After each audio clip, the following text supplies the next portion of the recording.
आप सुन रहे हैं जगत गुरु तत्वदर्शी संत रामपाल जी महाराज द्वारा लिखित पुस्तक गीता तेरा ज्ञान अमृत का पेज नंबर 55। अव्यक्त का अर्थ निराकार नहीं होता। क्षरपुरुष यानी ब्रह्म ने प्रतिज्ञा की है कि मैं कभी भी अपने वास्तविक रूप में किसी को भी दर्शन नहीं दूंगा। प्रमाण गीता अध्याय 11 श्लोक 47-48 में, जिसमें कहा है कि हे अर्जुन, यह मेरा विराट रूप आपने देखा, यह मेरा रूप आपके अतिरिक्त पहले किसी ने नहीं देखा, मैंने तुझ पर अनुग्रह करके दिखाया है।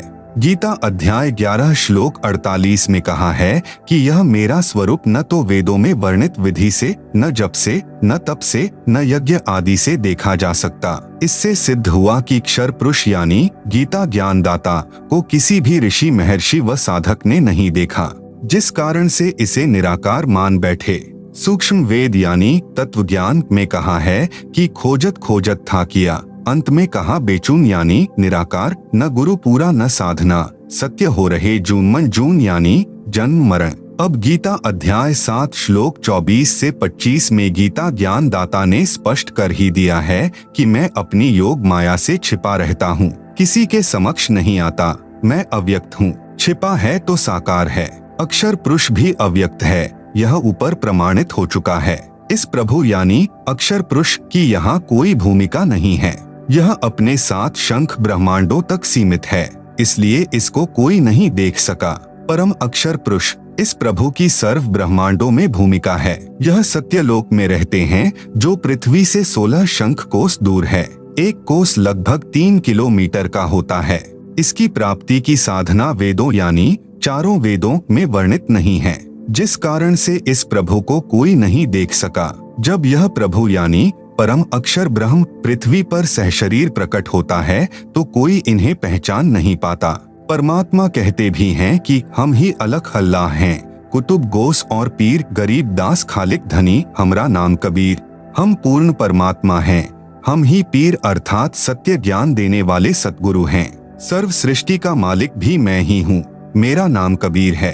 परंतु सर्व साधकों, ऋषियों, महर्षियों ने यही ज्ञान दृढ़ कर रखा होता है कि परमात्मा तो निराकार है, वह देखा नहीं जा सकता। यह पृथ्वी पर विचरने वाला जुलाहा यानी धानक कबीर एक कवि कैसे परम अक्षर ब्रह्म हो सकता है? उसका समाधान इस प्रकार है, विश्व में कोई भी परमात्मा चाहने वाला बुद्धिमान व्यक्ति चारों वेदों ऋग्वेद, यजुर्वेद, सामवेद तथा अथर्ववेद को गलत नहीं मानता।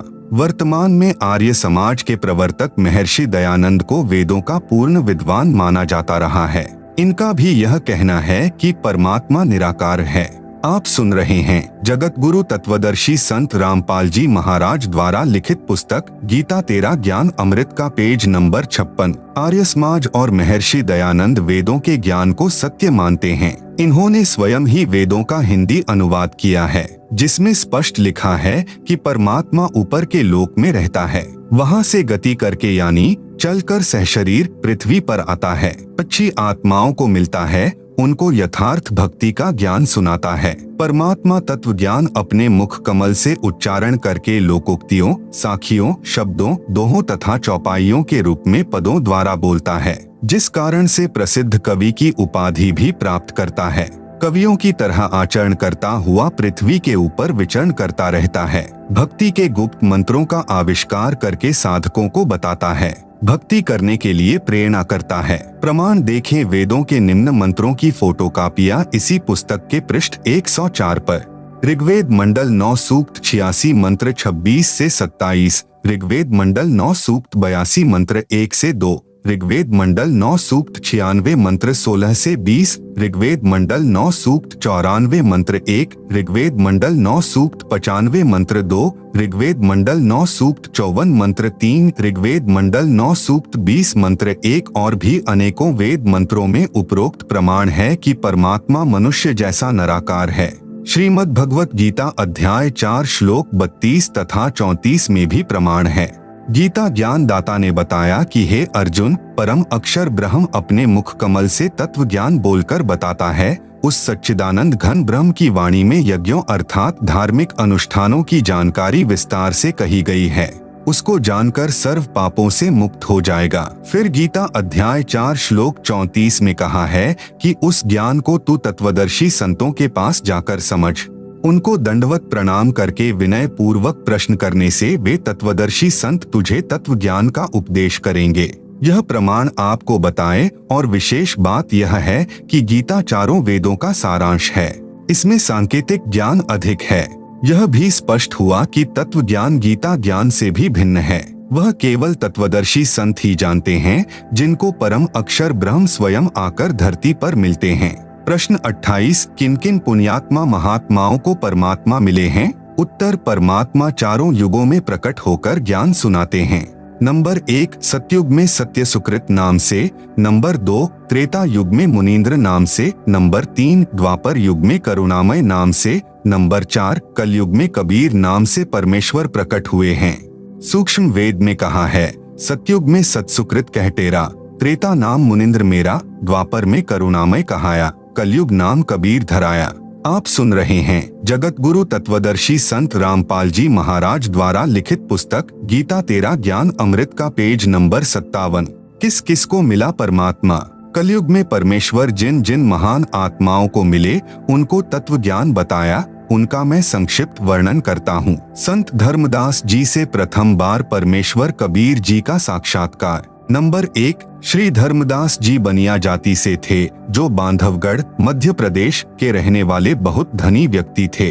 उनको भक्ति की प्रेरणा बचपन से ही थी, जिस कारण से एक रूप दास नाम के वैष्णव संत को गुरु धारण कर रखा था। हिंदू धर्म में जन्म होने के कारण संत रूपदास जी श्री धर्मदास जी को रामकृष्ण, विष्णु तथा शंकर जी की भक्ति करने को कहते थे। एकादशी का व्रत, तीर्थों पर भ्रमण करना, श्राद्ध कर्म, पिंडोदक क्रिया सब करने की राय दे रखी थी। गुरु रूपदास जी द्वारा बताई सर्व साधना श्री धर्मदास जी पूरी आस्था के साथ किया करते थे। गुरु रूपदास जी की आज्ञा लेकर धर्मदास जी मथुरा नगरी में तीर्थ दर्शन, तीर्थ स्नान करने तथा गिरिराज यानी गोवर्धन पर्वत की परिक्रमा करने के लिए गए थे। परम अक्षर ब्रह्म एक जिंदा महात्मा की वेशभूषा में धर्मदास जी को स्वयं मथुरा में मिले। श्री धर्मदास जी ने उस तीर्थ तालाब में स्नान किया जिसमें श्री कृष्ण जी बाल्यकाल में स्नान किया करते थे। फिर उसी जल से एक लोटा भरकर लाए।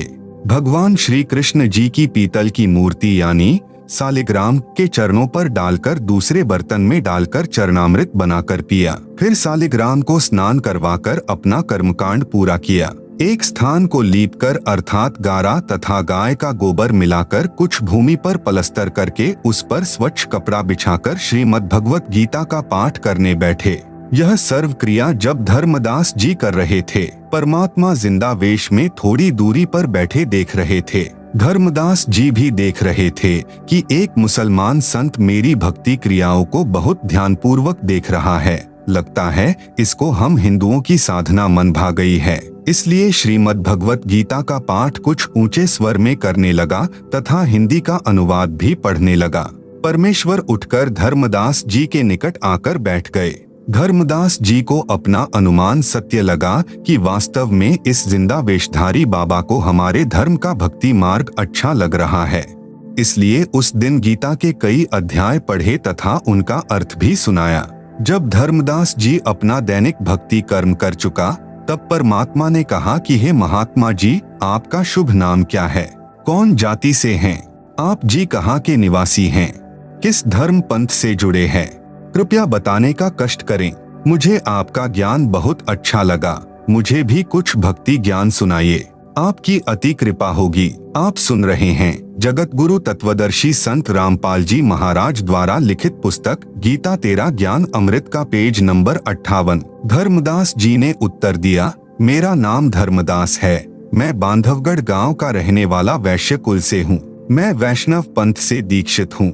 हिंदू धर्म में जन्मा हूँ। मैंने पूरे निश्चय के साथ तथा अच्छी तरह ज्ञान समझकर वैष्णव पंथ से दीक्षा ली है। मेरे गुरुदेव श्री रूपदास जी हैं। आध्यात्म ज्ञान से मैं परिपूर्ण हूँ। अन्य किसी की बातों में आने वाला मैं नहीं हूँ। रामकृष्ण जो श्री विष्णु जी के ही अवतार हुए हैं तथा भगवान शंकर की भी पूजा करता हूँ। एकादशी का व्रत रखता हूँ। तीर्थों में जाता हूँ, वहाँ दान करता हूँ। शालिग्राम की पूजा नित्य करता हूँ। यह पवित्र पुस्तक श्रीमद् भगवत गीता है। इसका नित्य पाठ करता हूँ। मैं अपने पूर्वजों का जो स्वर्गवासी हो चुके हैं श्राद्ध भी करता हूँ, पिंडदान भी करता हूँ। मैं कोई जीव हिंसा नहीं करता, मांस, मदिरा, तंबाकू सेवन नहीं करता। परमेश्वर कबीर जी ने पूछा कि आप जिस पुस्तक को पढ़ रहे थे इसका नाम क्या है? धर्मदास जी ने बताया कि यह श्रीमद् भगवत गीता है। हम शुद्ध रहते हैं, शूद्र को निकट भी नहीं आने देते। प्रश्न नंबर 29, कबीर जी जिंदा रूप में आप क्या नाम जाप करते हो? उत्तर, धर्मदास जी का हम हरे कृष्ण कृष्ण कृष्ण हरे हरे, ओम नमः शिवाय, ओम भगवते वासुदेवाय नमः, राधे राधे श्याम मिला दे गायत्री मंत्र का जाप 108 बार प्रतिदिन करता हूँ। विष्णु सहस्र नाम का जाप भी करता हूँ। प्रश्न नंबर 30, जिंदा बाबा का के महात्मा धर्मदास गीता का ज्ञान किसने दिया? उत्तर, धर्मदास का कुल के मालिक सर्वशक्तिमान भगवान श्री कृष्ण जी ने, यही श्री विष्णु जी हैं। प्रश्न नंबर 31, जिंदा बाबा रूप में परमात्मा का आप जी के पूज्य देव श्री कृष्ण अर्थात श्री विष्णु हैं। उनका बताया भक्ति ज्ञान गीता शास्त्र है। हे धर्मदास, एक किसान को वृद्धावस्था में पुत्र प्राप्त हुआ। किसान ने विचार किया कि जब तक पुत्र कृषि करने योग्य होगा तब तक मेरी मृत्यु हो जाएगी। इसलिए उसने कृषि करने का तरीका अपना अनुभव एक बही यानी रजिस्टर में लिख दिया। अपने पुत्र से कहा कि बेटा, जब आप युवा हो जाओ तो मेरे इस रजिस्टर में लिखे अनुभव को बार बार पढ़ना, इसके अनुसार फसल बोना। कुछ दिन पश्चात पिता की मृत्यु हो गई। पुत्र प्रतिदिन अपने पिता के अनुभव का पाठ करने लगा, परंतु फसल का बीज व बिजाई, सिंचाई उस अनुभव के विपरीत करता था। तो क्या वह पुत्र अपने कृषि के कार्य में सफलता प्राप्त करेगा? उत्तर, धर्मदास का इस प्रकार तो पुत्र निर्धन हो जाएगा। उसको तो पिता के लिखे अनुभव के अनुसार प्रत्येक कार्य करना चाहिए। वह तो मूर्ख पुत्र है। आप सुन रहे हैं जगत गुरु तत्वदर्शी संत रामपाल जी महाराज द्वारा लिखित पुस्तक गीता तेरा ज्ञान अमृत का पेज नंबर 59। प्रश्न नंबर 32, बाबा जिंदा रूप में भगवान जी का। हे धर्मदास जी, गीता शास्त्र आपके परमपिता भगवान कृष्ण उर्फ विष्णु जी का अनुभव तथा आपको आदेश है कि इस गीता शास्त्र में लिखे मेरे अनुभव को पढ़कर इसके अनुसार भक्ति करोगे तो मोक्ष प्राप्त करोगे। क्या आप जी गीता में लिखे श्री कृष्ण जी के आदेशानुसार भक्ति कर रहे हो? क्या गीता में वे मंत्र जाप करने के लिए लिखा है जो आप जी के गुरुजी ने आप जी को जाप करने के लिए दिए हैं? हरे राम राम राम हरे हरे, हरे कृष्णा कृष्ण कृष्ण हरे हरे, ओम नमः शिवाय, ओम भगवते वासुदेवाय नमः, राधे राधे श्याम मिला दे गायत्री मंत्र तथा विष्णु सहस्र नाम। क्या गीता जी में एकादशी का व्रत करने तथा श्राद्ध कर्म करने, पिंडोदक क्रिया करने का आदेश है? उत्तर, धर्मदास जी का नहीं है। प्रश्न नंबर 33, परमेश्वर जी का। फिर आप जी तो उस किसान के पुत्र वाला ही कार्य कर रहे हो जो पिता की आज्ञा की अवहेलना करके मनमानी विधि से गलत बीज गलत समय पर फसल बीजकर मूर्खता का प्रमाण दे रहा है, जिसे आपने मूर्ख कहा है। क्या आप जी उस किसान के मूर्ख पुत्र से कम हैं? धर्मदास जी बोले, हे जिंदा, आप मुसलमान फकीर हैं, इसलिए हमारे हिंदू धर्म की भक्ति क्रिया व मंत्रों को गलत कह रहे हो। उत्तर, कबीर जी का जिंदा रूप में। हे स्वामी धर्मदास जी, मैं कुछ नहीं कह रहा। आपके धर्म ग्रंथ कह रहे हैं कि आपके धर्म के धर्मगुरु आप जी को शास्त्र विधि त्याग कर मनमाना आचरण करा रहे हैं, जो आपकी गीता के अध्याय 16 श्लोक 23 से 24 में भी कहा है कि हे अर्जुन, जो साधक शास्त्र विधि को त्याग कर मनमाना आचरण करता है अर्थात मनमाने मंत्र जाप करता है, मनमाने श्राद्ध कर्म व पिंडोदक कर्म व व्रत आदि करता है, उसको न तो कोई सिद्धि प्राप्त हो सकती, न सुख ही प्राप्त होगा और न गति अर्थात मुक्ति मिलेगी, इसलिए व्यर्थ है। गीता अध्याय 16 श्लोक 24 में कहा है कि इससे तेरे लिए कर्तव्य अर्थात जो भक्ति कर्म करने चाहिए तथा अकर्तव्य यानी जो भक्ति कर्म न करने चाहिए की व्यवस्था में शास्त्र ही प्रमाण हैं। उन शास्त्रों में बताए भक्ति कर्म को करने से ही लाभ होगा। धर्मदास जी, हे जिंदा, तू अपनी जुबान बंद कर ले, मुझसे और नहीं सुना जाता। जिंदा रूप में प्रकट परमेश्वर ने कहा, हे वैष्णव महात्मा धर्मदास जी, सत्य इतनी कड़वी होती है जितना नीम, परंतु रोगी को कड़वी औषधि न चाहते हुए भी सेवन करनी चाहिए। उसी में उसका हित है। यदि आप नाराज होते हो तो मैं चला। इतना कहकर परमात्मा जिंदा रूपधारी अंतर्ध्यान हो गए। धर्मदास को बहुत आश्चर्य हुआ तथा सोचने लगा कि यह कोई सामान्य संत नहीं था। आप सुन रहे हैं जगत गुरु तत्वदर्शी संत रामपाल जी महाराज द्वारा लिखित पुस्तक गीता तेरा ज्ञान अमृत का पेज नंबर 60। यह पूर्ण विद्वान सिद्ध पुरुष लगता है। मुसलमान होकर हिंदू शास्त्रों का पूर्ण ज्ञान है। यह कोई देव हो सकता है। धर्मदास जी अंदर से मान रहे थे कि मैं गीता शास्त्र के विरुद्ध साधना कर रहा हूँ, परंतु अभिमानवश स्वीकार नहीं कर रहे थे। जब परमात्मा अंतर्ध्यान हो गए तो पूर्ण रूप से टूट गए कि मेरी भक्ति गीता के विरुद्ध है। मैं भगवान की आज्ञा की अवहेलना कर रहा हूँ। मेरे गुरु श्री रूपदास जी को भी वास्तविक भक्ति विधि का ज्ञान नहीं है। अब तो इस भक्ति को करना न करना बराबर है, व्यर्थ है। बहुत दुखी मन से इधर उधर देखने लगा तथा अंदर से हृदय से पुकार करने लगा कि मैं कैसा ना समझ हूँ। सर्व सत्य देखकर भी एक परमात्मा तुल्य महात्मा को अपनी ना समझी तथा हठ के कारण खो दिया। हे परमात्मा, एक बार वही संत फिर से मिले तो मैं अपना हठ छोड़कर नम्र भाव से सर्व ज्ञान समझूंगा। दिन में कई बार हृदय से पुकार करके रात्रि में सो गया। सारी रात्रि करवट लेता रहा, सोचता रहा, हे परमात्मा यह क्या हुआ? सर्व साधना शास्त्र विरुद्ध कर रहा हूँ। उस फरिश्ते ने मेरी आंखें खोल दी।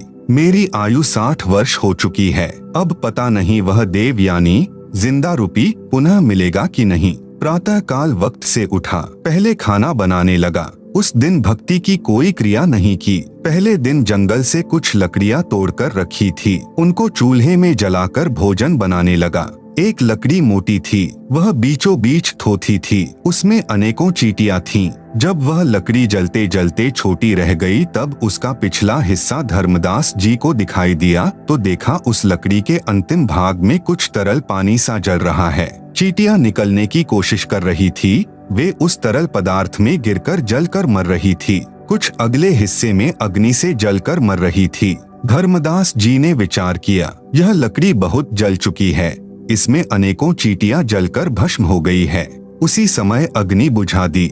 विचार करने लगा कि इस पापयुक्त भोजन को मैं नहीं खाऊंगा, किसी साधु संत को खिलाकर मैं उपवास रखूंगा, इससे मेरे पाप कम हो जाएंगे।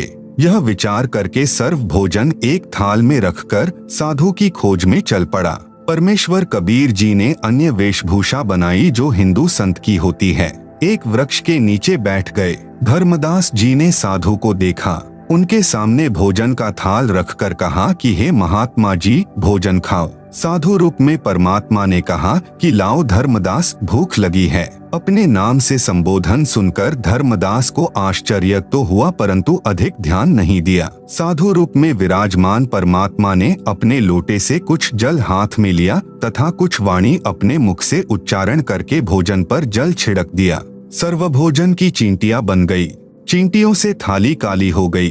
आप सुन रहे हैं जगत गुरु तत्वदर्शी संत रामपाल जी महाराज द्वारा लिखित पुस्तक गीता तेरा ज्ञान अमृत का पेज नंबर 61। चींटियां अपने अंडों को मुख में लेकर थाली से बाहर निकलने की कोशिश करने लगी। परमात्मा भी उसी जिंदा महात्मा के रूप में हो गए। तब कहा कि हे धर्मदास वैष्णव संत, आप बता रहे थे कि हम कोई जीव हिंसा नहीं करते, आपसे तो कसाई भी कम हिंसक है, आपने तो करोड़ों जीवों की हिंसा कर दी। धर्मदास जी उसी समय साधु के चरणों में गिर गया तथा पूर्व दिन हुई गलती की क्षमा मांगी तथा प्रार्थना की कि हे प्रभु, मुझ अज्ञानी को क्षमा करो, मैं कहीं का नहीं रहा, क्योंकि पहले वाली साधना पूर्ण रूप से शास्त्र विरुद्ध है, उसे करने का कोई लाभ नहीं। यह आप जी ने गीता से ही प्रमाणित कर दिया। शास्त्र अनुकूल साधना किससे मिले यह आप ही बता सकते हैं। मैं आपसे पूर्ण आध्यात्मिक ज्ञान सुनने का इच्छुक हूँ। कृपया मुझ किंकर पर दया करके मुझे वह ज्ञान सुनाएं जिससे मेरा मोक्ष हो सके। व्रत करना गीता अनुसार कैसा है? परमेश्वर जिंदा साधु के रूप में बोले कि हे धर्मदास, आप एकादशी का व्रत करते हो। श्रीमद् भगवत गीता अध्याय 6 श्लोक 16 में मना किया है कि हे अर्जुन, यह योग यानी भक्ति न तो अधिक खाने वाले का और न ही बिल्कुल न खाने वाले का, अर्थात यह भक्ति न ही व्रत रखने वाले, न अधिक सोने वाले की तथा न अधिक जागने वाले की सफल होती है। इस श्लोक में व्रत रखना पूर्ण रूप से मना है। देख अपनी गीता खोलकर। धर्मदास जी को गीता के श्लोक याद भी थे क्योंकि प्रतिदिन पाठ किया करता था। फिर भी सोचा कि कहीं जिंदा संत नाराज न हो जाए, इसलिए गीता खोलकर अध्याय 6 श्लोक 16 पढ़ा तथा स्वीकारा कि आपने मेरी आंखें खोल दी जिंदा। आप तो परमात्मा के स्वरूप लगते हो। श्राद्ध पिंडदान गीता अनुसार कैसा है? आप श्राद्ध व पिंडदान करते हो। गीता अध्याय 9 श्लोक 25 में स्पष्ट किया है कि भूत पूजने वाले भूतों को प्राप्त होंगे। श्राद्ध करना, पिंडदान करना यह भूत पूजा है, यह व्यर्थ साधना है। श्राद्ध पिंडदान के प्रति रुचि ऋषि का वेदमत। मार्कंडेय पुराण में रौच्य ऋषि के जन्म की कथा आती है। एक रुचि ऋषि था। वह ब्रह्मचर्य का पालन करते हुए वेदों अनुसार साधना करता था। विवाह नहीं कराया था। रुचि ऋषि के पिता, दादा, परदादा तथा तीसरे दादा सब पितर यानी भूत योनि में भूखे प्यासे भटक रहे थे। एक दिन उन चारों ने रुचि ऋषि को दर्शन दिए तथा कहा कि बेटा, आपने विवाह क्यों नहीं किया? विवाह करके हमारे श्राद्ध करना। रुचि ऋषि ने कहा कि हे पितामहो, वेद में इस श्राद्ध आदि कर्म को अविधा कहा है, मूर्खों का कार्य कहा है। आप सुन रहे हैं जगत गुरु तत्वदर्शी संत रामपाल जी महाराज द्वारा लिखित पुस्तक गीता तेरा ज्ञान अमृत का पेज नंबर 62। फिर आप मुझे इस कर्म को करने को क्यों कह रहे हो? पितरों ने कहा कि यह बात सत्य है कि श्राद्ध आदि कर्म को वेदों में अविद्या अर्थात मूर्खों का कार्य ही कहा है। फिर उन पितरों ने वेद विरुद्ध ज्ञान बताकर रुचि ऋषि को भ्रमित कर दिया क्योंकि मोह भी अज्ञान की जड़ है। मार्कंडेय पुराण के प्रकरण से सिद्ध हुआ कि वेदों में तथा वेदों के ही संक्षिप्त रूप गीता में श्राद्ध पिंडोदक आदि भूत पूजा के कर्म को निषेध बताया है, नहीं करना चाहिए। उन मूर्ख ऋषियों ने अपने पुत्र को भी श्राद्ध करने के लिए विवश किया। उसने विवाह कराया, उससे रौच्य ऋषि का जन्म हुआ। बेटा भी पाप का भागी बना लिया। जिसे गायत्री मंत्र करते हो वह यजुर्वेद के अध्याय 36 का मंत्र 3 है, जिसके आगे ओम अक्षर नहीं है। यदि ओम अक्षर को इस वेद मंत्र के साथ जोड़ा जाता है तो परमात्मा का अपमान है, क्योंकि ओम अक्षर तो ब्रह्म का जाप है। यजुर्वेद अध्याय 36 मंत्र 3 में परम अक्षर ब्रह्म की महिमा है। यदि कोई अज्ञानी व्यक्ति पत्र तो लिख रहा है, प्रधानमंत्री को और लिख रहा है, सेवा में मुख्यमंत्री जी, तो वह प्रधानमंत्री का अपमान कर रहा है। फिर बात रही इस मंत्र यजुर्वेद के अध्याय 36 मंत्र 3 को बार बार जाप करने की, यह क्रिया मोक्षदायक नहीं है। मंत्र का मूल पाठ इस प्रकार है: भूर्भुवः स्वः तत्सवितुर्वरेण्यं भृगो देवस्य धीमहि धियो यो नः प्रचोदयात्। अनुवाद: भूरः यानी स्वयंभू परमात्मा पृथ्वी लोक को, भवः यानी गोलोक आदि भवनों को वचन से प्रकट करने वाला है, स्वः यानी स्वर्गलोक आदि सुख धाम है, तत् यानी वह सवितुः उन सर्व का जनक परमात्मा है, वरेण्यम यानी सर्व साधकों को वरण करने योग्य अर्थात अच्छी आत्माओं के भक्ति योग्य है, भृगो यानी तेजोमय अर्थात प्रकाशमान, देवस्य यानी परमात्मा का, धीमहि यानी उच्च विचार रखते हुए अर्थात बड़ी समझ से, धी यो नः प्रचोदयात् यानी जो बुद्धिमानों के समान विवेचन करता है, वह विवेकशील व्यक्ति मोक्ष का अधिकारी बनता है। भावार्थ: परमात्मा स्वयंभू जो भूमि, गोलोक आदि लोक तथा स्वर्ग लोक है, उन सर्व का सृजनहार है। उस उज्ज्वल परमेश्वर की भक्ति श्रेष्ठ भक्तों को यह विचार रखते हुए करनी चाहिए कि जो पुरुषोत्तम यानी सर्वश्रेष्ठ परमात्मा है, जो सर्व प्रभुओं से श्रेष्ठ है, उसकी भक्ति करें जो सुखधाम अर्थात सर्व सुख का दाता है। उपरोक्त मंत्र का यह हिंदी अनुवाद व भावार्थ है। इसकी संस्कृत या हिंदी अनुवाद को पढ़ते रहने से मोक्ष नहीं है, क्योंकि यह तो परमात्मा की महिमा का एक अंश है। अर्थात हजारों वेद मंत्रों में से यजुर्वेद अध्याय 36 का मंत्र संख्या 3 केवल एक मंत्र है। यदि कोई चारों वेदों को भी पढ़ता रहे तो भी मोक्ष नहीं। मोक्ष होगा वेदों में वर्णित ज्ञान के अनुसार भक्ति क्रिया करने से। आप सुन रहे हैं जगत गुरु तत्वदर्शी संत रामपाल जी महाराज द्वारा लिखित पुस्तक गीता तेरा ज्ञान अमृत का पेज नंबर 63। उदाहरण: विद्युत की महिमा है कि बिजली अंधेरे को उजाले में बदल देती है, बिजली ट्यूबवेल चलाती है जिससे फसल की सिंचाई होती है, बिजली आटा पीसती है, आदि आदि बहुत से गुण बिजली के लिखे हैं। यदि कोई व्यक्ति प्रतिदिन बिजली के गुणों का पाठ करता रहे तो उसे बिजली का लाभ प्राप्त नहीं होगा। लाभ प्राप्त होगा बिजली का कनेक्शन लेने से। कनेक्शन कैसे प्राप्त हो सकता है? उस विधि को प्राप्त करके फिर बिजली के गुणों का लाभ प्राप्त हो सकता है, केवल बिजली की महिमा को गाने मात्र से नहीं। इसी प्रकार वेद मंत्रों में अर्थात श्रीमद् भगवत गीता, जो चारों वेदों का सार है, में मोक्ष प्राप्ति के लिए जो ज्ञान कहा है, उसके अनुसार आचरण करने से मोक्ष लाभ अर्थात परमेश्वर प्राप्ति होती है। प्रश्न नंबर 34 धर्मदास जी का, हे जिंदा, मुझे तो यह भी ज्ञान नहीं है कि गीता में मोक्ष प्राप्ति का ज्ञान कौन सा है। मैंने गीता को पढ़ा है, समझा नहीं। हमारे धर्म गुरुओं ने जो भक्ति बताई उसे श्रद्धा से करते आ रहे हैं। वर्षों से चला आ रहा भक्ति का शास्त्र विरुद्ध प्रचलन सर्वभक्तों को सत्य लग रहा है। क्या गीता में लिखी भक्ति विधि पर्याप्त है? उत्तर जिंदा बाबा का, गीता में केवल ब्रह्म स्तर की भक्ति विधि लिखी है। पूर्ण मोक्ष के लिए परम अक्षर ब्रह्म की भक्ति करनी होगी। गीता में पूर्ण विधि नहीं है, केवल संकेत है। जैसे गीता अध्याय 17 श्लोक 23 में कहा है कि सच्चिदानंद घन ब्रह्म अर्थात परम अक्षर ब्रह्म की प्राप्ति के लिए ओम तत् सत इस मंत्र का निर्देश है। इसके स्मरण की विधि 3 प्रकार से है। इस मंत्र में ओम तो अक्षर पुरुष अर्थात ब्रह्म का मंत्र तो स्पष्ट है, परंतु पर ब्रह्म ज्ञानी अक्षर पुरुष का मंत्र तत् है जो सांकेतिक है। उपदेशी को तत्वदर्शी संत बताएगा। सत यह मंत्र पूर्ण ब्रह्म यानी परम अक्षर ब्रह्म का है जो सांकेतिक है। इसको भी तत्वदर्शी संत उपदेशी को बताता है। तत्वदर्शी संत के पास पूर्ण मोक्ष मार्ग होता है, जो न वेदों में है, न गीता में तथा न पुराणों या अन्य उपनिषदों में है। तत्व ज्ञान की सत्यता को प्रमाणित करने के लिए गीता तथा वेद सहयोगी हैं। जो भक्ति विधि वेद गीता में है, वही तत्व ज्ञान में भी है। सूक्ष्म वेद अर्थात तत्व ज्ञान में वेदों तथा गीता वाली भक्ति विधि तो है ही, इससे भिन्न पूर्ण मोक्ष वाली साधना भी है। उदाहरण के लिए 10वीं कक्षा का पाठ्यक्रम गलत नहीं है, परंतु अधूरा है। BA-MA वाले पाठ्यक्रम में 10वीं वाला ज्ञान भी होता है, उससे आगे का भी होता है। यही दशा वेदों गीता तथा सूक्ष्म वेद के ज्ञान में अंतर की जाने।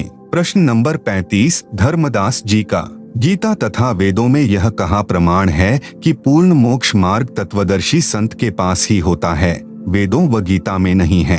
हे प्रभु जिंदा, मेरी शंका का समाधान कीजिए। आपका ज्ञान हृदय को छूता है, सत्य भी है, परंतु विश्वास तो प्रत्यक्ष प्रमाण देखकर ही होता है। आप सुन रहे हैं जगत गुरु तत्वदर्शी संत रामपाल जी महाराज द्वारा लिखित पुस्तक गीता तेरा ज्ञान अमृत का पेज नंबर 64। उत्तर जिंदा परमेश्वर जी का, गीता अध्याय 4 श्लोक 25 से 30 में गीता ज्ञान दाता ने बताया है कि हे अर्जुन, सर्व साधक अपनी साधना व भक्ति को पापनाश करने वाली अर्थात मोक्षदायक जानकर ही करते हैं। यदि उनको यह निश्चय न हो कि तुम जो भक्ति कर रहे हो यह शास्त्रानुकूल नहीं है, तो वे साधना ही छोड़ देते। जैसे कई साधक देवताओं की पूजा रूपी यज्ञ अर्थात धार्मिक अनुष्ठान करके ही पूजा मानते हैं, अन्य ब्रह्म तक ही पूजा करते हैं। कई केवल अग्नि में घृत आदि डालकर अनुष्ठान करते हैं, जिसको हवन कहते हैं।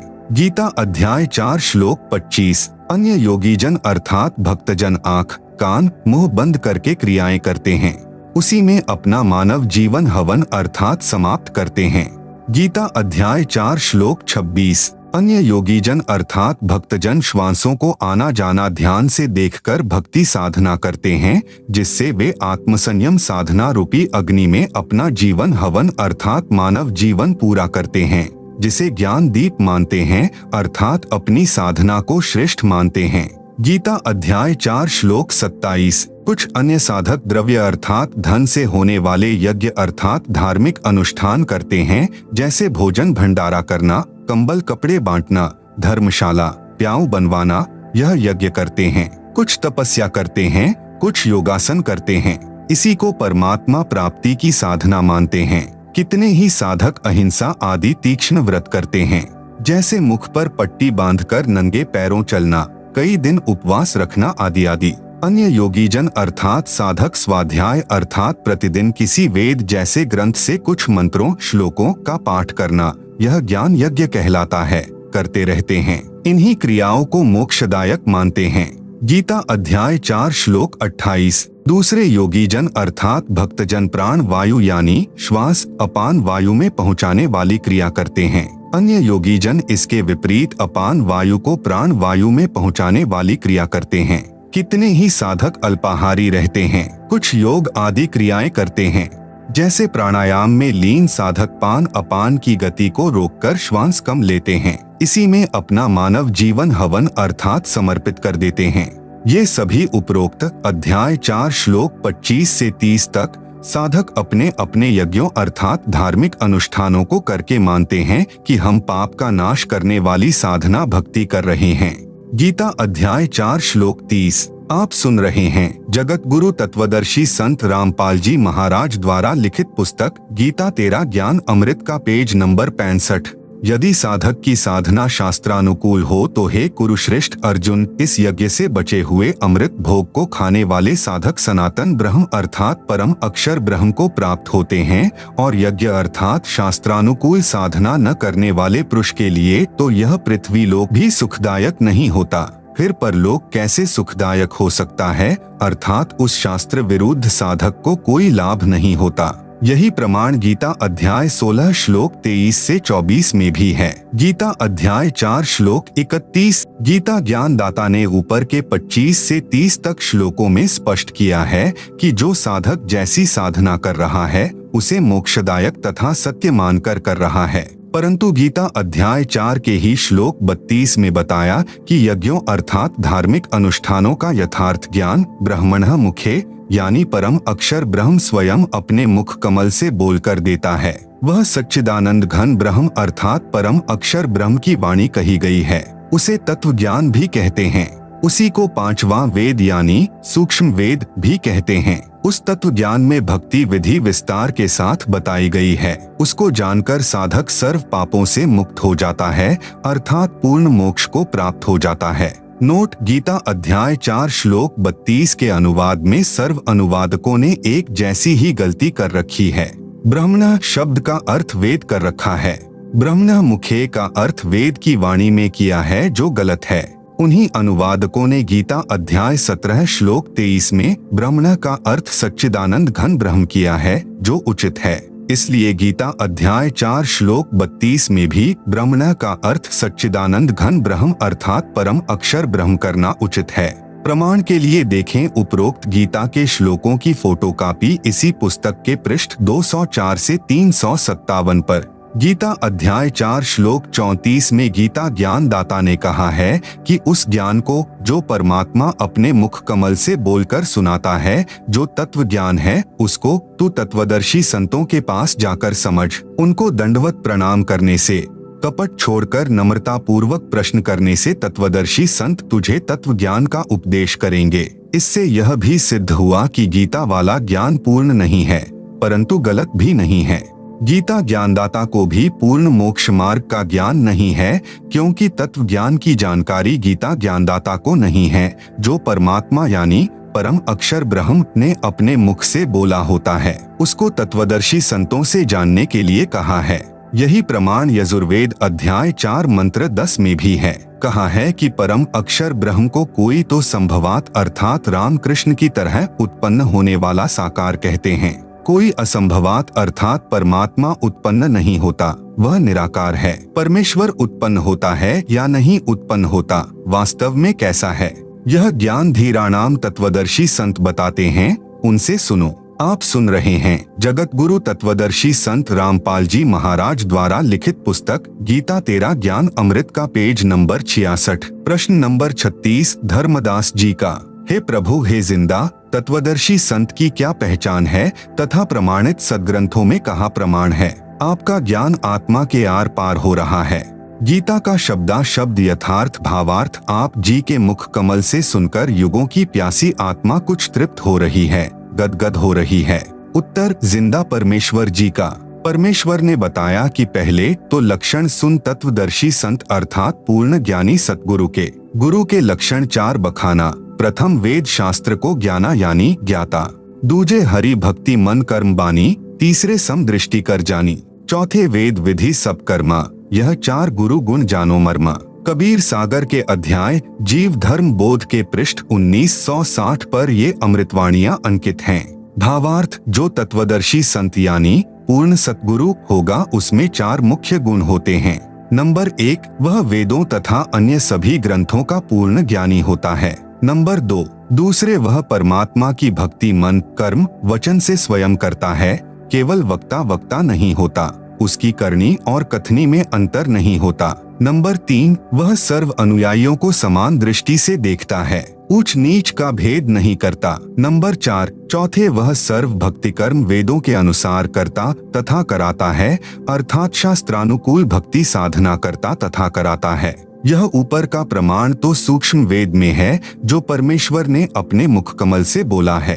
अब आप जी को श्रीमद् भगवत गीता में प्रमाण दिखाते हैं कि तत्वदर्शी संत की क्या पहचान बताई है। श्रीमद् भागवत गीता अध्याय 15 श्लोक 1 में स्पष्ट है, ऊर्ध्व मूलम अधः शाखम अश्वत्थम प्राहुः अव्ययम छंदासी यस्य प्रणानी यह तम वेद स वेदवित्। अनुवाद, ऊपर को मूल यानी जड़ वाला, नीचे को तीनों गुण रूपी शाखा वाला उल्टा लटका हुआ संसार रूपी पीपल का वृक्ष जानो। इसे अविनाशी कहते हैं क्योंकि उत्पत्ति प्रलय चक्र सदा चलता रहता है, जिस कारण से इसे अविनाशी कहा है। इस संसार रूपी वृक्ष के पत्ते आदि छंद हैं, अर्थात भाग यानी पार्ट्स हैं।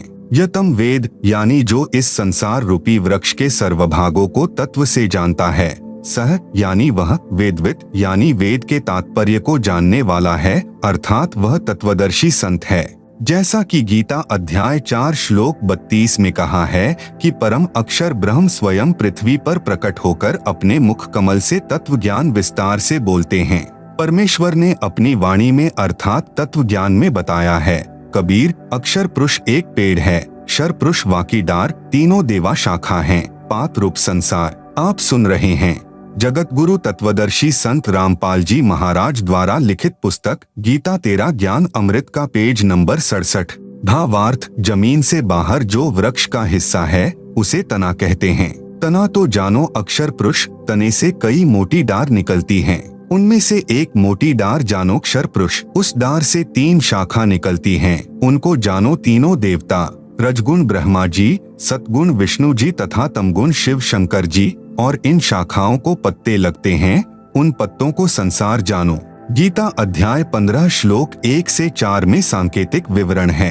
तत्व ज्ञान में विस्तार से कहा गया है। पहले गीता ज्ञान के आधार से ही जानते हैं। गीता अध्याय 15 श्लोक 2 में कहते हैं कि संसार रूपी वृक्ष की तीनों गुण रजगुण ब्रह्मा जी, सतगुण विष्णु जी तथा तमगुण शंकर जी रूपी शाखाएं हैं। ये ऊपर यानी स्वर्ग लोक में तथा नीचे यानी पाताल लोक में फैली हुई हैं।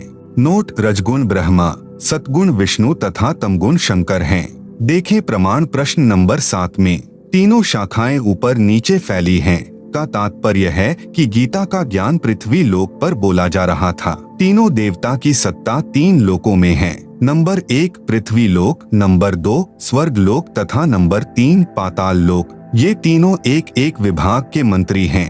रजगुण विभाग के श्री ब्रह्मा जी, सतगुण विभाग के श्री विष्णु जी तथा तमगुण विभाग के श्री शिव जी।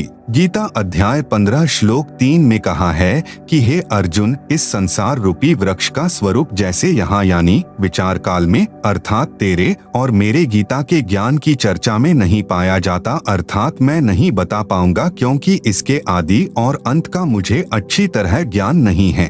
इसलिए इस अतिदृढ़ मूल वाले अर्थात जिस संसार रूपी वृक्ष की मूल है वह परमात्मा भी अविनाशी है तथा उनका स्थान सत्यलोक, अलख लोक, अगम लोक तथा अकह लोक, ये 4 ऊपर के लोक भी अविनाशी हैं। इन चारों में एक ही परमात्मा भिन्न भिन्न रूप बनाकर सिंहासन पर विराजमान है।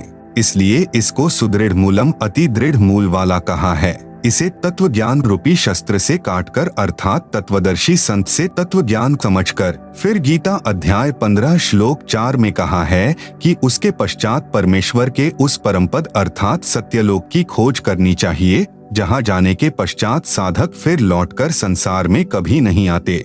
जिस परमेश्वर से संसार रूपी वृक्ष की प्रवृत्ति विस्तार को प्राप्त हुई है, अर्थात जिस परमेश्वर ने सर्व संसार की रचना की है, उसी परमेश्वर की भक्ति को पहले तत्वदर्शी संत से समझो। गीता ज्ञान दाता अपनी भक्ति को भी मना कर रहा है।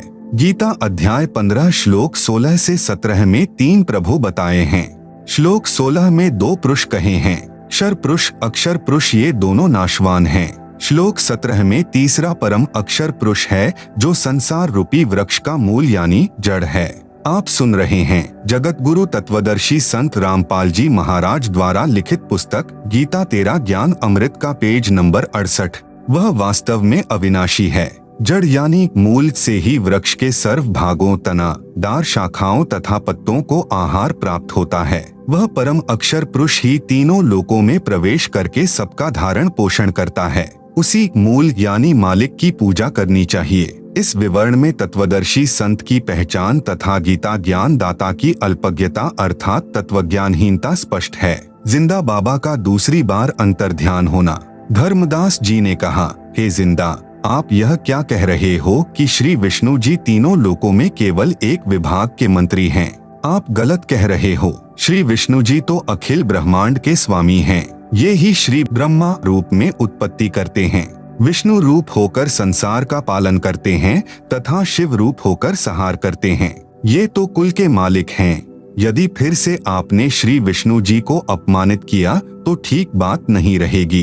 परमेश्वर कबीर जी ने कहा, मूर्ख के समझावते ज्ञान गाठी का जाए, कोयला होत न उजला, भावे 100 मन साबुन लाए। इतना कहकर परमेश्वर जिंदा रूपधारी अंतर्ध्यान हो गए। दूसरी बार परमेश्वर को खोने के पश्चात धर्मदास बहुत उदास हो गए। भगवान विष्णु में इतनी अटूट आस्था थी कि आंखों प्रमाण देखकर भी झूठ को त्यागने को तैयार नहीं थे। कबीर जानबूझ साची तजय, करे झूठ से नेह, ताकि संगति है प्रभु स्वपन में भी ना दे। कुछ देर के पश्चात धर्मदास की बुद्धि से काल का साया हटा और अपनी गलती पर विचार किया कि सब प्रमाण गीता से ही प्रत्यक्ष किए गए थे। जिंदा बाबा ने अपनी ओर से तो कुछ नहीं कहा। मैं कितना अभागा हूँ कि मैंने अपने हठी व्यवहार से देव स्वरूप तत्वदर्शी संत को खो दिया। अब तो वे देव नहीं मिलेंगे, मेरा जीवन व्यर्थ जाएगा। यह विचार करके धर्मदास सिहर उठा अर्थात भय से कांपने लगा। खाना भी कम खाने लगा, उदास रहने लगा तथा मन मन में अर्जी लगाने लगा, हे देव, हे जिंदा बाबा, एक बार दर्शन दे दो। भविष्य में ऐसी गलती कभी नहीं करूँगा। मैं आपसे करबद्ध प्रार्थना करता हूँ। मुझ मूर्ख की औछी मंदी बातों पर ध्यान न दो। मुझे फिर मिलो गुसाई। आपका ज्ञान सत्य, आप सत्य, आप जी का एक एक वचन अमृत है। कृपया दर्शन दो, नहीं तो अधिक दिन मेरा जीवन नहीं रहेगा। तीसरे दिन परमेश्वर कबीर जी एक दरिया के किनारे वृक्ष के नीचे बैठे थे। आप सुन रहे हैं जगत गुरु तत्वदर्शी संत रामपाल जी महाराज द्वारा लिखित पुस्तक गीता तेरा ज्ञान अमृत का पेज नंबर 69। आसपास कुछ आवारा गायें भी उसी वृक्ष के नीचे बैठी जुगाली कर रही थीं। कुछ दरिया के किनारे घास चर रही थी। धर्मदास की दृष्टि दरिया के किनारे पीताम्बर पहने बैठे संत पर पड़ी। देखा आसपास गायें चर रही है। ऐसा लगा जैसे साक्षात भगवान कृष्ण अपने लोक से आकर बैठे हों। धर्मदास उत्सुकता से संत के पास गया तथा देखा यह तो कोई सामान्य संत है। फिर भी सोचा चरण स्पर्श करके फिर आगे बढ़ूंगा। धर्मदास जी ने जब चरणों का स्पर्श किया, मस्तक चरणों पर रखा तो ऐसा लगा कि जैसे रुई को छुआ हो। फिर चरणों को हाथों से दबा दबा कर देखा तो उनमें कहीं भी हड्डी नहीं थी। ऊपर चेहरे की ओर देखा तो वही बाबा जिंदा उसी पहले वाली वेशभूषा में बैठा था। धर्मदास जी ने चरणों को दृढ़ करके पकड़ लिया कि कहीं फिर से न चले जाएं और अपनी गलती की क्षमा याचना की। कहा कि हे जिंदा, आप तो तत्वदर्शी संत हो। मैं एक भ्रमित जिज्ञासु हूँ। जब तक मेरी शंकाओं का समाधान नहीं होगा तब तक मेरा अज्ञान नाश कैसे होगा? आप तो महाकृपालु हैं। मुझ किंकर पर दया करो, मेरा अज्ञान हटाओ प्रभु। प्रश्न नंबर 37 धर्मदास जी का, हे जिंदा, यदि श्री विष्णु जी पूर्ण परमात्मा नहीं है तो कौन है पूर्ण परमात्मा? कृपया गीता से प्रमाण देना। उत्तर कृपया पढ़ें। प्रश्न नंबर 15 का उत्तर जो जिंदा रूप धारी परमेश्वर ने धर्मदास को सुनाया। प्रश्न नंबर 38 धर्मदास जी ने पूछा कि क्या श्री विष्णु जी और शंकर जी की पूजा करनी चाहिए? उत्तर जिंदा बाबा का, नहीं करनी चाहिए। प्रश्न नंबर 39 धर्मदास जी का, कृपया गीता से प्रमाणित कीजिए। उत्तर कृपया पढ़े प्रश्न नंबर 17 का उत्तर। धर्मदास को प्रभु ने सुनाया। गीता शास्त्र से प्रत्यक्ष प्रमाण देखकर धर्मदास की आंखें खुली की खुली रह गई, जैसे किसी को सदमा लग गया हो। झूठ कह नहीं सकता, स्वीकार करने के लिए अभी वक्त लगेगा। जिंदा रूपधारी परमेश्वर ने धर्मदास को संबोधित करते हुए कहा कि हे वैष्णव महात्मा, कौन सी दुनिया में चले गए, लौट आओ। मानो धर्मदास नींद से जागा हो। सावधान होकर कहा, कुछ नहीं, कृपया और ज्ञान सुनाओ ताकि मेरा भ्रम दूर हो सके। परमेश्वर कबीर जी ने सृष्टि की रचना धर्मदास जी को सुनाई। कृपया पढ़े इसी पुस्तक के पृष्ठ 120 पर। सृष्टि रचना सुनकर धर्मदास जी को ऐसा लगा मानो पागल हो जाऊंगा, क्योंकि जो ज्ञान आज तक हिंदू धर्मगुरुओं, ऋषियों, महर्षियों, संतों से सुना था वह निराधार तथा अप्रमाणित लग रहा था। जिंदा बाबा हिंदू सदग्रंथों से ही प्रमाणित कर रहे थे। आप सुन रहे हैं जगत गुरु तत्वदर्शी संत रामपाल जी महाराज द्वारा लिखित पुस्तक गीता तेरा ज्ञान अमृत का पेज नंबर 70। शंका का कोई स्थान नहीं था। मन में सोच रहा था कि कहीं मैं पागल तो नहीं हो जाऊंगा। प्रश्न नंबर 40 धर्मदास जी का। हे जिंदा, क्या हिंदू धर्म के गुरुओं तथा ऋषियों को शास्त्रों का ज्ञान नहीं है? उत्तर जिंदा महात्मा का।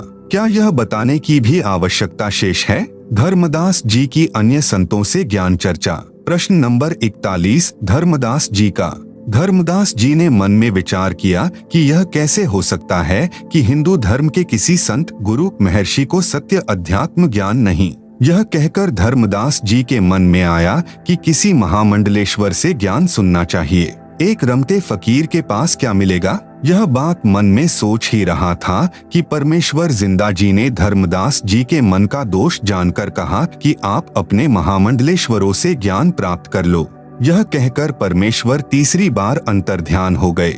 धर्मदास जी ठगे से रह गए और अपने मन के दोष को जिंदा महात्मा के मुखकमल से सुनकर बहुत शर्मसार हुए। जब प्रभु अंतर्ध्यान हो गए तो बहुत व्याकुल हो गया, परंतु धर्मदास जी को आशा थी कि हमारे महामंडलेश्वरों के पास तत्व ज्ञान अवश्य मिलेगा। यदि जिंदा बाबा यानी मुसलमान के ज्ञान को तत्व ज्ञान मानकर साधना स्वीकार करना तो ऐसा लग रहा है जैसे धर्म परिवर्तन करना हो। यह समाज में निंदा का कारण बनेगा। इसलिए अपने हिंदू महात्माओं से तत्व ज्ञान जानकर श्रेष्ठ शास्त्रानुकूल भक्ति करनी ही उचित रहेगी। इस बार धर्मदास जी को जिंदा बाबा का अचानक चला जाना खटका नहीं, क्योंकि उसकी गलत फहमी थी कि हिंदू इतना बड़ा तथा पुरातन धर्म है, क्या कोई भी तत्वदर्शी संत नहीं मिलेगा। धर्मदास जी एक वैष्णव महामंडलेश्वर श्री ज्ञानानंद जी वैष्णव के आश्रम में गया। उस समय श्री ज्ञानानंद जी का बहुत बोलबाला था। वह स्वामी रामानंद जी काशी वाले का शिष्य था, परंतु उस समय स्वामी रामानंद जी तो परमेश्वर कबीर जी का शिष्य गुरु बन चुका था। वह अपने ज्ञान को अज्ञान मान चुका था। स्वामी रामानंद जी ने अपने सर्वऋषि शिष्यों से बोल दिया था कि मेरे द्वारा बताया ज्ञान व्यर्थ है और यह साधना शास्त्र विरुद्ध है। आप सब परमेश्वर कबीर जी से दीक्षा ले लें। परंतु जाति का अभिमान, शिष्यों में प्रतिष्ठा, ज्ञान के स्थान पर अज्ञान का भंडार जीव को सत्य स्वीकार करने नहीं देता। कबीर राज तजना सहज है, सहज स्त्रिया का नेह, मान बढ़ाई ईर्ष्या, दुर्लभ तजना ये। धर्मदास जी ने श्री ज्ञानानंद जी से प्रश्न किया कि हे स्वामी जी, क्या भगवान विष्णु से भी ऊपर कोई प्रभु है? आप सुन रहे हैं जगत गुरु तत्वदर्शी संत रामपाल जी महाराज द्वारा लिखित पुस्तक गीता तेरा ज्ञान अमृत का पेज नंबर 71। श्री ज्ञानानंद जी ने उत्तर दिया कि श्री विष्णु स्वयं परम ब्रह्म परमात्मा है, इनसे ऊपर कौन हो सकता है। श्री कृष्ण जी भी श्री विष्णु जी स्वयं ही थे। उन्होंने ही श्रीमद् भगवत गीता का ज्ञान दिया। आपको किसने भ्रमित कर दिया? धर्मदास जी ने पूछा कि गीता अध्याय 8 श्लोक 1 में अर्जुन ने पूछा कि तत्ब्रह्म क्या है। गीता अध्याय 8 श्लोक 3 में भगवान ने कहा है कि वह परम अक्षर ब्रह्म है। यह तो भगवान कृष्ण से अन्य प्रभु हुआ।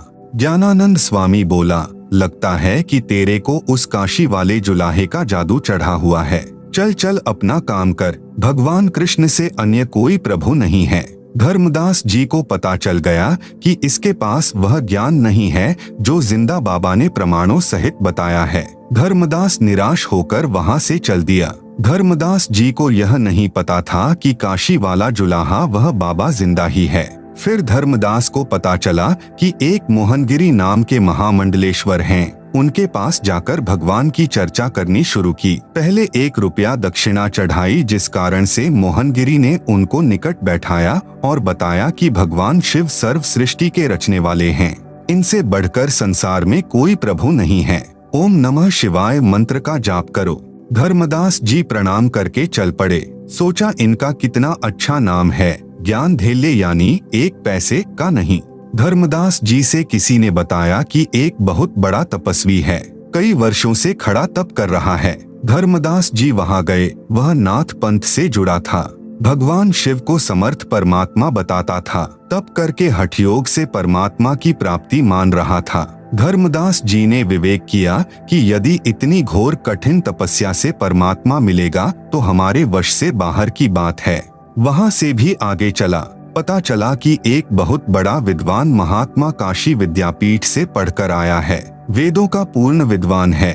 धर्मदास जी ने उस महात्मा से पूछा परमात्मा कैसा है? उत्तर मिला निराकार है। उस निराकार परमात्मा का कोई नाम है? धर्मदास ने पूछा। उत्तर विद्वान का, उसका नाम ब्रह्म है। क्या परमात्मा को देखा जा सकता है? धर्मदास जी ने प्रश्न किया। उत्तर मिला परमात्मा निराकार है, उसको कैसे देख सकते हैं? केवल परमात्मा का प्रकाश देखा जा सकता है।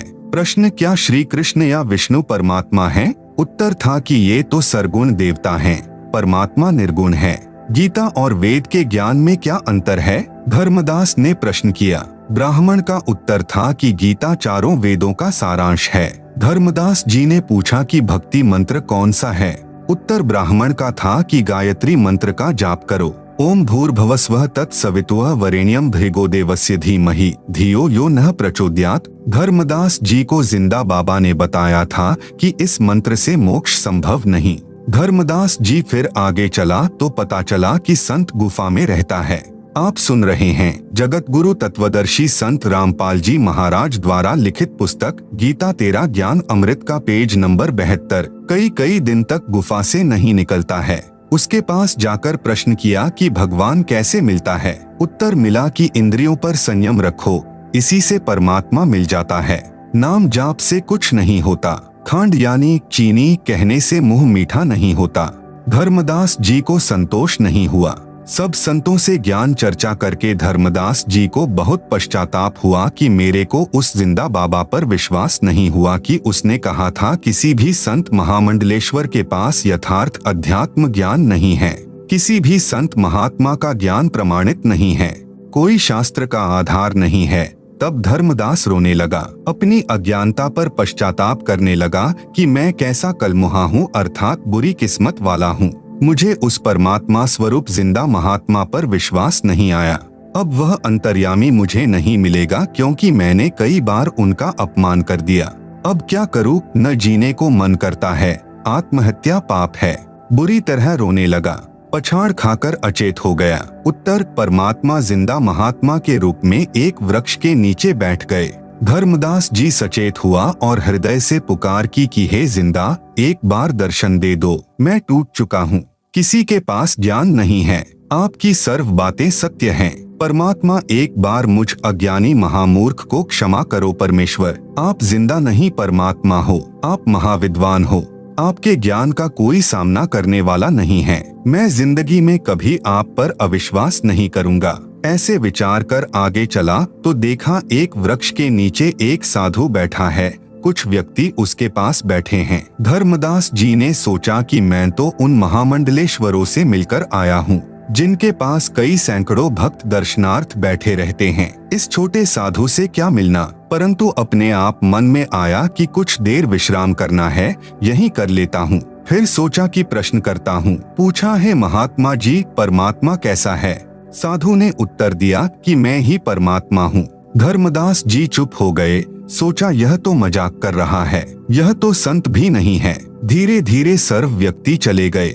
जब धर्मदास जी चलने लगे, परमात्मा बोले कि हे महात्मा, क्या आपके मंडलेश्वरों ने नहीं बताया कि परमात्मा कैसा है? धर्मदास जी ने आश्चर्य से देखा कि इस साधु को कैसे पता कि मैं कहाँ कहाँ भटका हूँ। उसी समय परमात्मा ने वही जिंदा बाबा वाला रूप बना लिया। धर्मदास जी चरणों में गिरकर बिलख बिलख कर रोने लगा तथा कहा कि हे भगवान, किसी के पास ज्ञान नहीं है, मुझ पापी अवगुण हारे को क्षमा करो महाराज, मैंने बड़ी भारी भूल की है। आपने सृष्टि रचना का ज्ञान जो बताया है उसके सामने सर्व संत का ज्ञान ऐसा है जैसे सूरज के सामने दीपक, सब उवाबाई बकते हैं। आप सुन रहे हैं जगत गुरु तत्वदर्शी संत रामपाल जी महाराज द्वारा लिखित पुस्तक गीता तेरा ज्ञान अमृत का पेज नंबर 73। परमेश्वर ने धर्मदास जी से कहा कि आपने जिन वेदों के पूर्ण विद्वान से प्रश्न किया था कि परमात्मा कैसा है, उत्तर मिला कि परमात्मा निराकार है। आपने प्रश्न किया था कि क्या परमात्मा देखा जा सकता है, उस अज्ञानी का उत्तर था कि जब परमात्मा निराकार है तो उसे देखने का प्रश्न ही नहीं है, परमात्मा का प्रकाश देखा जा सकता है। विचार करो धर्मदास, यह विचार तो ऐसे व्यक्ति के हैं जैसे किसी नेत्रहीन से कोई प्रश्न करे कि सूर्य कैसा है, उत्तर मिला कि सूर्य निराकार है। फिर प्रश्न किया कि क्या सूर्य को देखा जा सकता है, उत्तर मिले कि सूर्य को नहीं देखा जा सकता, सूर्य का प्रकाश देखा जाता है। उस नेत्रहीन से पूछे कि सूर्य बिना प्रकाश किसका देखा जा सकता है। इसी प्रकार अध्यात्म ज्ञान नेत्रहीन अर्थात पूर्ण अज्ञानी संत ऐसी व्याख्या किया करते हैं कि परमात्मा तो निराकार है, उसका प्रकाश कैसे देखा जा सकता है, परमात्मा का ही तो प्रकाश होगा। धर्मदास जी ने कहा कि हे महात्मा जी, यह विचार तो मेरे दिमाग में भी नहीं आया। आप जी के दिव्य तर्क से मेरी आंखें खुल गई। जितने भी महामंडलेश्वर मिले हैं वे सर्व महाज्ञानी मिले हैं। हे जिंदा महात्मा जी, यदि मैं आपके ज्ञान को सुनने के पश्चात यदि इन मूर्खों से नहीं मिलता तो मेरा भ्रम निवारण कभी नहीं होता, चाहे आप जी कितने ही प्रमाण दिखाते और बताते। प्रश्न नंबर 42 धर्मदास, हे जिंदा, आप नाराज न होना, मेरे मन में एक शंका है कि क्या भगवान विष्णु जी की भक्ति अच्छी नहीं। उत्तर जिंदा महात्मा जी का, हे धर्मदास, श्रीमद् भगवत गीता अध्याय 2 श्लोक 46 में प्रमाण है कि गीता ज्ञान दाता ने कहा, हे अर्जुन, बहुत बड़े जलाशय यानी झील की प्राप्ति के पश्चात छोटे जलाशय में व्यक्ति का कितना प्रयोजन रह जाता है, इसी प्रकार पूर्ण ज्ञान और पूर्ण परमात्मा की भक्ति विधि व होने वाले लाभ का ज्ञान होने के पश्चात अन्य ज्ञानों तथा छोटे भगवानों में उतनी ही आस्था रह जाती है जितनी बड़े जलाशय की प्राप्ति के पश्चात छोटे जलाशय में रह जाती है। छोटे जलाशय का जल अच्छा है परंतु पर्याप्त नहीं है। यदि एक वर्ष वर्षा न हो तो छोटे जलाशय का जल सूख जाता है तथा उस पर आश्रित व्यक्ति भी जल के अभाव से कष्ट उठाते हैं, त्राही त्राही मच जाती है। परंतु बड़े जलाशय यानी झील का जल यदि 10 वर्ष भी वर्षा न हो तो भी समाप्त नहीं होता। जिस व्यक्ति को वह बड़ा जलाशय मिल जाएगा तो वह तुरंत छोटे जलाशय यानी जोहड़ यानी तालाब को छोड़कर बड़े जलाशय के किनारे जा बसेगा। जिस समय गीता ज्ञान सुनाया गया उस समय सर्व व्यक्ति तालाबों के जल पर ही आश्रित थे, इसलिए यह उदाहरण दिया था। इसी प्रकार श्री विष्णु सद्गुण की भक्ति भले ही आप अच्छी मानते हैं परंतु पूर्ण मोक्षदायक नहीं है। श्री विष्णु जी भी नाशवान हैं, इनका भी जन्म मृत्यु होता है, फिर साधक अमर कैसे हो सकता है। इसलिए पूर्ण मोक्ष अर्थात अमर होने के लिए अमर परमात्मा की ही भक्ति करनी पड़ेगी।